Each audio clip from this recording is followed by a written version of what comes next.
Direto da redação. Tem coisas aqui no Brasil que a gente não sabe se é para rir ou para chorar. Mas essa aqui é uma delas. A equipe econômica do governo apresentou ontem as diretrizes para a elaboração do orçamento da União de 2022. Os técnicos do Ministério da Economia preveem que, no ano que vem, o salário mínimo vai subir R$ 47. Isso mesmo, R$ 47. E passar a valer R$ 1.147. Não haverá aumento real, mas a reposição da inflação medida pelo IPCA, e que devem acumular alta de 4,4% este ano e avançar 3,5% ao longo do ano que vem. Vamos à reportagem?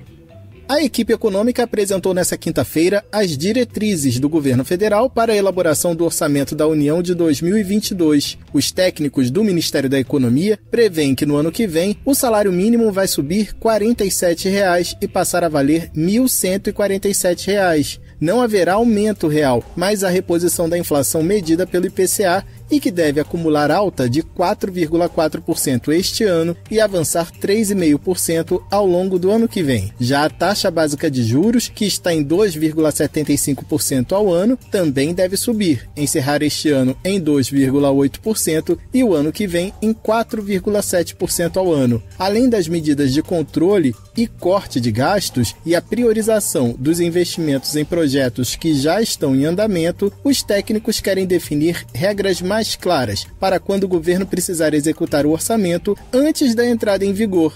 É a chamada antivigência.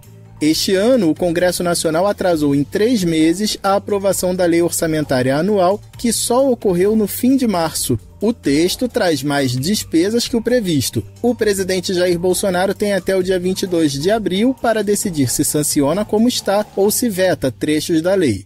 O secretário especial de Fazenda do Ministério da Economia, Valderi Rodrigues, destacou a necessidade de regras claras para lidar com essa situação. A LOA 2021 ainda não foi sancionada, está em processo de sanção, a sua discussão, e ao longo dos meses de janeiro, fevereiro, março e agora abril, nós temos a antivigência do orçamento enquanto não é sancionada a LOA, e a máquina não pode parar, o cuidado e o zelo tem que continuar, e nós seguimos então agora no PLDO com várias propostas de aprimoramento de antivigência do orçamento. O projeto de lei de diretrizes orçamentárias prevê que as contas públicas vão continuar no vermelho durante os próximos anos. O resultado de déficit primário significa que o governo continua gastando mais do que é capaz de arrecadar. Para o ano que vem, as despesas devem ser maiores que as receitas, em mais de 170 bilhões de reais. O último resultado positivo, superávit, nas contas públicas foi em 2013 e o governo não tem previsão de quando a situação voltará a se equilibrar.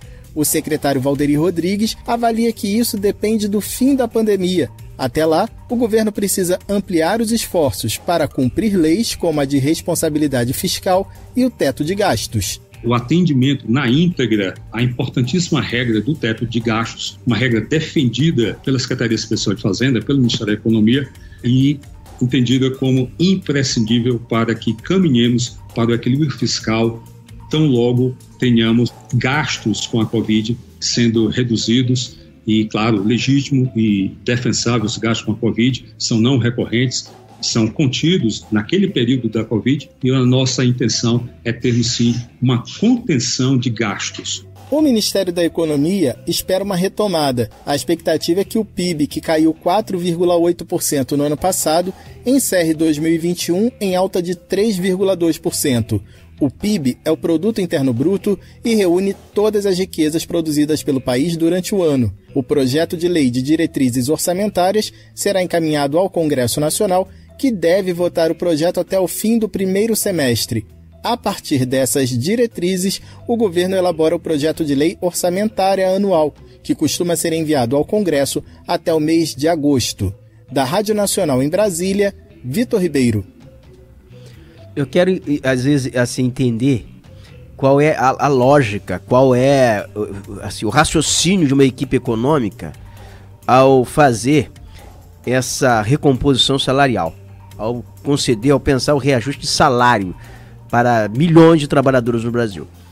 Porque você repor inflação, 4,4%, e permitir que concessionárias de serviços públicos que fornecem energia, água, que atuam no tratamento de esgoto, acelere os reajustes acima do índice inflacionário, é chamar uma multidão de bobo, de idiota.